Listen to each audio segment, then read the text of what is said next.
and I'm continuing my series, Making Money with Data. I consider myself a data scientist. Why? Not because I have so much IT training or experience, but because I have studied the philosophy of science, and I've gotten the opportunity to work with a lot of IT people that were just great. And what I'm going to talk about today is not so much the technology, but the psychology of creating good data. And I'm going to add to an article that I just published called Working with Bitheads to Get What You Need. It was addressed to marketing people. I didn't say to get what you want because they rarely know what they want. And so today I'd like to talk a little bit about that contrast. Long ago in my career, I made the acquaintance of an industrial psychologist. And I explained to him some of the frustration that I had trying to get the data out of the computer. And he said it may really be about that you see things differently than they see them. And you need to understand the two kinds of people in the world. And I said, well, what do you mean? And he said, well, basically there are two kinds of people. There are procedural people and there are opportunity people. And if you've seen the Lego movie, you'll understand what I'm talking about because it's a perfect illustration of the procedural worker, Emmett, trying to make some sense out of the master builders who can create anything that's ever been dreamed up with Legos, but they can't build a building, they can't work together. And that is almost a perfect illustration. So if you haven't seen the movie, I highly recommend it. But the industrial psychologist said that he was hired by Pier 1 Imports. Pier 1 had gotten a new ad agency, and they had created some ads that looked a little bit like this. They had the headline, they had the illustration, and they had the body copy. Okay, and you say, well, that's the way a lot of ads look. Yeah, it is. And there's a reason, because people get it. They evaluate the headline, they look at the illustration, and they read the copy. And it attracted people in droves. And so people came to the Pier 1 Import store and they looked around and walked out without buying anything. And so, so they hired this guy and he interviewed the people and they said, you know, there's an item over there and there's the same item over here. And they said, you know, we've never seen a store like that. And so what he told Pier 1 was, because of this opportunity difference, you guys are, you know, like having a rummage sale. He said, take your store and create the classic racetrack.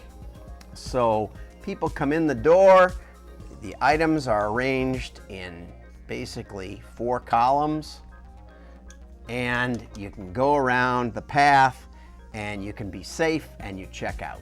He also did work for Foot Locker, which in the 70s was kind of revolutionary because they said, well, there should be a tennis shoe for tennis, but there should also be one for basketball and cross training and long distance running, et cetera, et cetera, et cetera. So people come in and go, you know, and a lot of the people, their customers were high school students, and you know, they didn't buy much. And so he said, let me try some new sales training. He said, instead of asking, is there anything we can do for you today, to ethereal, he said, let's ask them, let's say, here's how it works at Foot Locker. You come in, you look around, you find your sport, you find some things you might like, you wave me over, I measure your foot, I go in the back, get the shoes that you need, we try some on, you find the ones you like to buy, we go to the front counter, there might be some other accessory items you'd like, and you pay and out you go. Well, well, because high school kids were, you know, used to be being told what to do, the sales virtually doubled overnight. It was a fantastic thing. And so, you know, when I was sharing these things, he said, John, you know, the IT people, they want you to tell them what should be done. They want to outline a procedure, and then they want it to be written and done, and they go on to the next thing.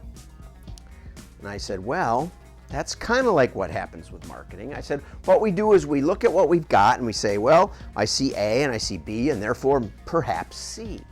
Now we're looking into the future, which is quite challenging.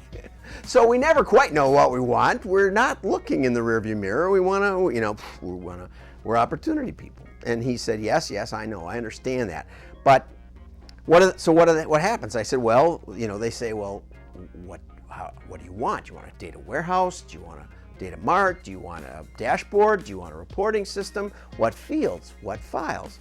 Where, could you write a specification? And of course, the marketing people just don't have the patience for that. They really don't want to know all that. They just want to find out if C exists. And they get us the dashboard that we're looking for. Everything's just the way we wanted. We get to drill down, we get to explode, we get to look at it different ways. Perfect for marketing. And what happens next? And of course, you know what happens next. What happens next is we say, oh, A, and then B, and C. Look, just like we wanted. I wonder if D.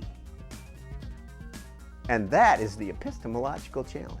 There's never enough data to make a decision. There's never enough data to predict the future, because data is always historical and the future is always the future. And so if you're an IT professional, you're watching this, and you say, yeah, I've had people come up to me after these talks and say, were you in our boardroom? Were you sneaking into our company? No, it's just like this everywhere. And they so what you need to understand as an IT professional is that marketing doesn't know what they need, and it's not their fault. They're trying to predict the future. It's very difficult and very challenging. And so try to help them the best you can. And if you're a marketing person, understand that you don't know what you need. You don't know the future. You just don't know what's going to happen next. And so you want some flexibility, but you gotta try and narrow it down a little bit. That's what it takes to get the procedural people on your team. For 30 years, I've been telling marketers, you don't need that. That's not gonna help you make a decision. Let's narrow it down. How about this? Okay. Your IT people are too polite. They just rarely will tell the marketing people, you don't need that. That's not what you want. IT people know that marketing asks for twice what they need, so they deliver half of what they ask for, but it's rarely the right half.